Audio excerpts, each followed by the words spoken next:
समतल दर्पण द्वारा प्रतिबिंब का बनना, image formation by plane mirror. तो समतल दर्पण द्वारा प्रतिबिंब कैसा बनता है, आज यहाँ देखेंगे हम क्या है।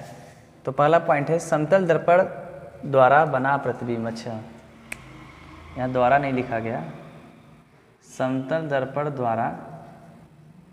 द्वारा बना प्रतिबिंब सदैव आभासी तथा सीधा होता है। ठीक, पहला पॉइंट। दूसरा पॉइंट क्या है, प्रतिबिंब का जो साइज होता है, वस्तु को बिंब भी कहते हैं, वस्तु के साइज के बराबर होता है। तीसरे पॉइंट की बात करें, थर्ड पॉइंट क्या है, प्रतिबिंब दर्पण के पीछे उतनी ही दूरी पर बनता है जितनी दूरी पर दर्पण के सामने बिंब रखा होता है या रखा जाता है। तो तीनों को हम समझा देते हैं, तीनों लाइन क्या है आराम से समझ सकते हैं। तो समतल दर्पण द्वारा प्रतिबिंब का बनना, image formation by plane mirror. ठीक, तो पहला पॉइंट ये होता है कि जो समतल दर्पण द्वारा प्रतिबिंब जब भी बनता है तो आभासी बनता है, और आभासी बनेगा तो कन्फर्म है कि वो सीधा होगा। आभासी बनेगा तो वह सीधा होगा।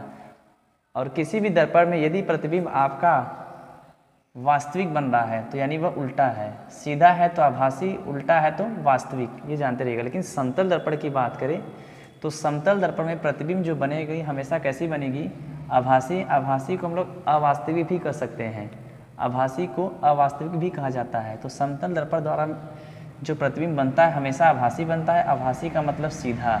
और किसी दर्पण में यदि वास्तविक बन रहा है तो वास्तविक का मतलब उल्टा बनेगा। ये तो कंफर्म एकदम श्योर है। पहली पॉइंट क्लियर हो गई। प्रतिबिंब की साइज, यानी जो प्रतिबिंब बनता है उसकी साइज कितनी होती है, तो उसकी साइज जो होती है वस्तु के बराबर ही होती है। वस्तु को हम लोग बिंब भी कहते हैं, वस्तु को बिंब भी कहा जाता है। तो प्रतिबिंब की साइज कितनी होती है, वस्तु के बराबर ही होती है। मान लीजिए कि ये वस्तु है, तो जितना बड़ा वस्तु होगा, जितनी इसकी लंबाई होगी, तो प्रतिबिंब की लंबाई भी इतनी होगी। यदि हम समतल दर्पण के सामने खड़े होंगे तो जितनी हमारी हाइट होगी तो प्रतिबिंब जो हमारी बनेगी उसकी भी हाइट उतनी ही होगी। ऐसा हमें समतल दर्पण में मिलता है। अब थर्ड पॉइंट की बात करें तो थर्ड पॉइंट में ये कहना चाहता है कि जो समतल दर्पण में जो भी, यानी प्लेन मिरर में जो इमेज बनता है, प्रतिबिंब बनता है, वह दर्पण के पीछे बनता है। समतल दर्पण में जो भी प्रतिबिंब बनेगा, इमेज बनेगा, ध्यान से, समतल दर्पण में जो प्रतिबिंब यानी इमेज जो बनेगा वह दर्पण के पीछे, मिरर के पीछे बनता है। तो पूछा जाता है कितनी दूर, मतलब कितनी दूर पीछे बनेगा, तो उतनी ही दूरी पे पीछे बनेगा जितनी दर्पण के सामने आपने वस्तु को रखा होगा।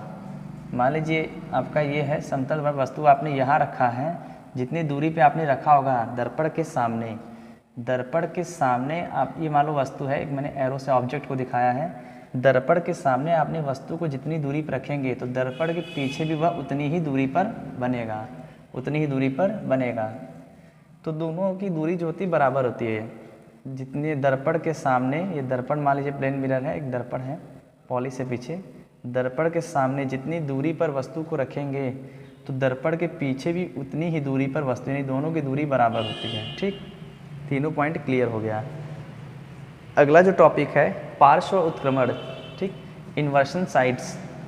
तो इन्वर्शन साइड्स क्या होता है, तो इसको देख लीजिए। जब हम समतल दर्पण के सामने खड़े होते हैं तो हमारा बायां हाथ प्रतिबिंब का दायां हाथ तथा हमारा दायां हाथ प्रतिबिंब का बायां हाथ, इस प्रकार हमारे पार्श्व बदल जाते हैं और इस घटना को पार्श्व उत्क्रमण कहते हैं। कहने का मतलब कि जब हम समतल दर्पण के सामने खड़े हो जाएंगे, मान लीजिए समतल दर्पण सामने प्लेन मिरर और हम खड़े हैं, तो जो हमारा ये जो लेफ्ट है यानी जो बायां हाथ है प्रतिबिंब में, यानी जो मेरी प्रतिबिंब बनेगी उसमें ये दायां दिखेगा, उसके हिसाब से दायां रहेगा। और हमारा जो दायां हाथ रहेगा उसके प्रतिबिंब के हिसाब से जो हमारा सामने मिरर है उसमें हमारा क्या बताएगा, बायां, यानी हमारा दायां प्रतिबिंब का, सॉरी हमारा बायां तो प्रतिबिंब का दायां, और हमारा दायां प्रतिबिंब का बायां। तो जब भी हम समतल दर्पण के सामने खड़े रहेंगे तो इस प्रकार से हमें देखने को मिलेगा, हमारा बायां हाथ तो प्रतिबिंब का दायां हाथ दिखेगा, ये वाली हाथ उसके हिसाब से दायां रहेगी, और जो हमारी ये दायां है वह बायां। तो बायां दाएं में और दाएं बाएं में, यानी लेफ्ट राइट में, राइट लेफ्ट में, इस प्रकार हमारे पार्श्व जो है बदल जाते हैं। पार्श्व मतलब साइड, हमारे साइड्स उल्टे दिखते हैं, बदल जाते हैं। तो ये जो घटना हुई ना पार्श्व का बदलना, यानी साइड्स हमारे बदल गए हैं, जो इस घटना को ही कहते हैं पार्श्व उत्क्रमण, इन्वर्शन साइड्स। ठीक, तो इसको रिपीट कर लेते हैं, क्या हमने पढ़ा। तो समतल दर्पण द्वारा प्रतिबिंब कैसा बनता है, 3 पॉइंट है। समतल दर्पण में प्रतिबिंब, जरूरी नहीं कि हम तीनों एक साथ ही मतलब क्रम से ही इसको ही बताएं, आगे पीछे बता सकते हैं। समतल दर्पण में प्रतिबिंब हमेशा सीधा बनता है, सीधा का मतलब अवास्तविक, अवास्तविक का मतलब आभासी। दूसरा पॉइंट है कि कितना बड़ा प्रतिबिंब बनेगा, साइज कितनी होगी, तो जितनी वस्तु की साइज होगी उतनी प्रतिबिंब की साइज होगी। तीसरी बात होती है कि दर्पण कहाँ बनता है, तो प्रतिबिंब कहाँ बनता है, तो जो प्रतिबिंब होता है वह दर्पण के पीछे बनता है। तीसरी पॉइंट होती है कि प्रतिबिंब कहाँ बनेगी, तो दर्पण के पीछे बनेगी और कितनी दूरी पर बनेगी, तो जितनी दूरी पर आपने वस्तु को दर्पण के सामने रखा होगा। दर्पण के सामने जितनी दूरी पर आप वस्तु रखेंगे तो प्रतिबिंब भी दर्पण के पीछे उतनी ही दूरी पर बनती है। पार्श्व उत्क्रमण का मतलब हम समतल दर्पण के सामने खड़े होंगे तो हमारा प्रतिबिंब जो बनेगा, तो हमारा जो बायां हाथ है प्रतिबिंब का दायां, हमारा जो दायां हाथ है प्रतिबिंब का बायां। इस प्रकार हमारे साइड्स जो हैं बदल जाते हैं, और साइड्स का बदलना यानी पार्श्व का बदलना ही क्या कहलाता है, पार्श्व उत्क्रमण।